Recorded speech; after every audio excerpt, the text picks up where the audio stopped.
Hi friends, welcome to smart monitor YouTube channel. दोस्तों, आप लोगों ने इस यूट्यूब चैनल को नए से देख रहे थे, ज़रूर सब्सक्राइब करना, लाइक करना और साइड में इस बेल बटन को प्रेस करना ताकि फ्यूचर में आने वाले मेरे अपडेट्स आपको मिल सके।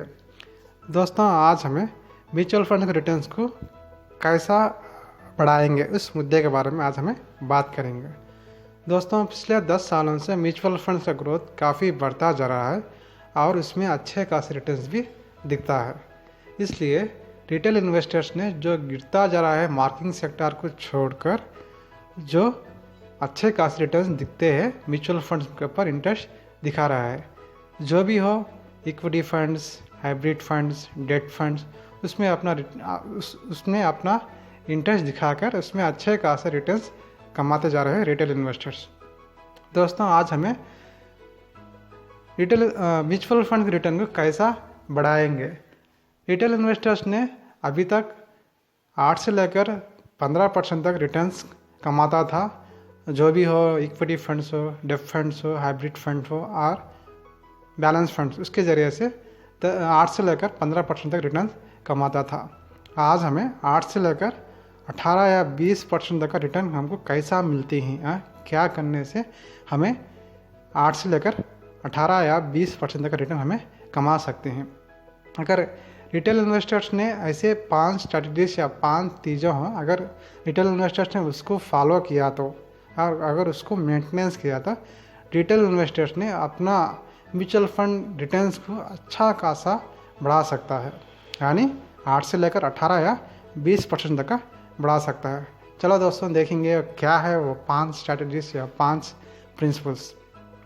दोस्तों, इसमें फर्स्ट वन है diversify your investment, second one है optimise SIP route, third one है top up SIP, fourth one है direct plan versus regular plan, fifth one है रिव्यू योर फंड परफॉर्मेंस।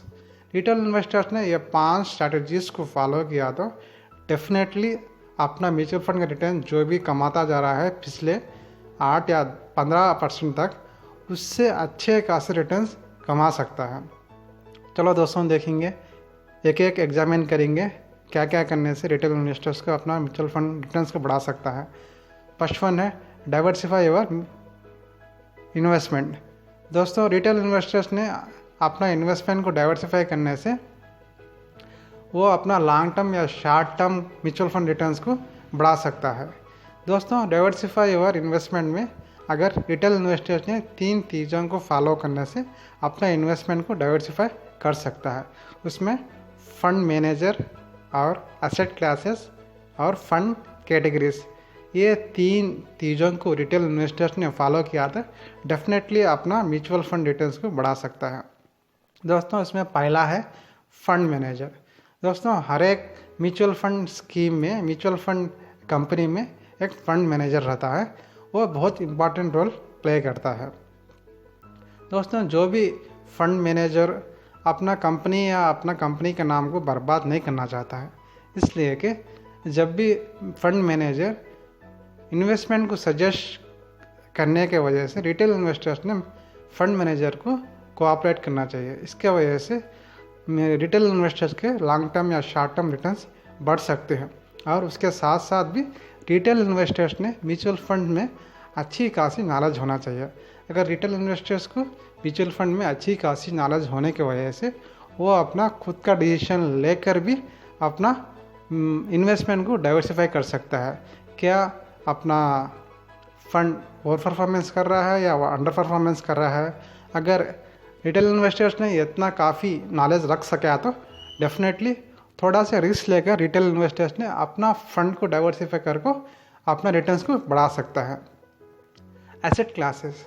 दोस्तों, एसेट क्लासेस होते हैं gold, equity funds, real estate और silver, ये पूरे एसेट क्लासेस के नीचे आते हैं। दोस्तों, रिटेल इन्वेस्टर्स को एसेट क्लासेस में अच्छी खासी नॉलेज होना चाहिए। अगर अच्छी खासी नॉलेज होने की वजह से वो अपने इन्वेस्टमेंट को डाइवर्सिफाई कर सकते हैं और अच्छे खासे रिटर्न कमा सकते हैं। फॉर एग्जांपल, जब इकोनॉमिकल और जियोपॉलिटिकल अनसर्टेनिटीज़ की वजह से गोल्ड वेल परफॉर्मेंस करता है और इक्विटी फंड्स गिर जाता है, क्योंकि गोल्ड या इक्विटी फंड हमेशा अपोजिट रहते हैं। जब इकोनॉमिकल सिचुएशन और जियोपॉलिटिकल सिचुएशन स्टैंडर्ड रहते हैं। जब इक्विटी फंड्स वेल परफॉर्मेंस करता है, गोल्ड गिर जाता है, क्योंकि गोल्ड और इक्विटी फंड्स ऑपोजिट रहते हैं। इसलिए जब इन चीज़ों पर, एसेट क्लासेस पर रिटेल इन्वेस्टर्स ने नॉलेज होने की वजह से वो अपना इन्वेस्टमेंट को या फंड को थोड़ा सा रिस्क लेकर डाइवर्सिफाई करता है और अच्छे खासे रिटर्न कमाता है। दोस्तों, हमको इससे जानकारी मिलती है रिटेल इन्वेस्टर्स को एसेट क्लासेस के ऊपर भी नॉलेज होना चाहिए। तीसरा है फंड कैटेगरीज। दोस्तों, फंड कैटेगरीज होते हैं इक्विटी फंड्स, डेब्ट फंड्स और हाइब्रिड फंड्स या बैलेंस फंड्स। ये तीनों फंड कैटेगरीज होते हैं। इन तीनों पर भी रिटेल इन्वेस्टर्स को नॉलेज होना चाहिए। अगर नॉलेज रहा तो अपना फंड को ईजिली डाइवर्सिफाई कर सकता है और अच्छे खासे रिटर्न कमा सकता है। फॉर एग्जांपल डेट फंड ले लेंगे। डेट फंड, इसमें शॉर्ट डेट फंड या लॉन्ग डेट फंड होते हैं। जब इंटरेस्ट का रेट बढ़ता जा रहा है, शॉर्ट डेट फंड अच्छा खासा परफॉर्मेंस करता है और लॉन्ग डेट फंड गिर जाता है। जब इंटरेस्ट का रेट गिरता जाता है, लॉन्ग डेट फंड अच्छा खासा परफॉर्मेंस करता है और शॉर्ट डेट फंड गिर जाता है। अगर रिटेल इन्वेस्टमेंट को फंड कैटेगरीज के ऊपर नॉलेज रहता, वो अपना फंड्स को ईजिली डाइवर्सिफाई करता है और अपना म्यूचुअल फंड रिटर्न्स को बढ़ा सकता है। दोस्तों, रिटेल इन्वेस्टर्स को ओवर डाइवर्सिफाइंग और ओवर बाइंग नहीं करना चाहिए। अगर रिटेल इन्वेस्टर्स को ओवर डाइवर्सिफाइंग और ओवर बाइंग करने की वजह से वो अपना पोर्टफोलियो को ट्रैकिंग नहीं कर पाएगा। जब पोर्टफोलियो को ट्रैकिंग नहीं कर पाएगा, जब ऑटोमेटिकली उसका इफेक्ट अपना रिटर्न्स के ऊपर पड़ेगा। अपने रिटर्न्स रिटेल इन्वेस्टर्स ने खो गया, यानी गिर सकता है। इसलिए रिटेल इन्वेस्टर्स को थोड़ा सा रिस्क लेकर जितना चाहे उतना डाइवर्सिफाई या बाइंग करना चाहिए। और उस तरह बाइंग या डाइवर्सिफाई करने की वजह से रिटेल इन्वेस्टर्स ने अपने म्यूचुअल फंड्स में लॉन्ग टर्म या शॉर्ट टर्म का रिटर्न्स बढ़ा सकता है। दोस्तों, सेकंड वन है optimise SIP route. Optimise SIP route यानी सिप का मतलब होता है systematic investment plan. Retail investors ने सिस्टमैटिक इन्वेस्टमेंट प्लान को रेगुलरली फॉलो करता है, वो अपना रिटर्न्स को बढ़ा सकता है। सिस्टमैटिक इन्वेस्टमेंट प्लान को ऑटोमेटिकली या मैनुअली कर सकते हैं। ये वीकली करते हैं, मंथली या क्वार्टरली कर सकते हैं। इक्विटी फंड में systematic investment plan minimum 1000 rupees होना चाहिए, उससे कम नहीं होना चाहिए। सिस्टमैटिक इन्वेस्टमेंट प्लान में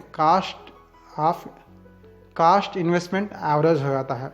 जब कास्ट इन्वेस्टमेंट एवरेज हो जाता है, म्यूचुअल फंड का रिटर्न्स बढ़ जाता है।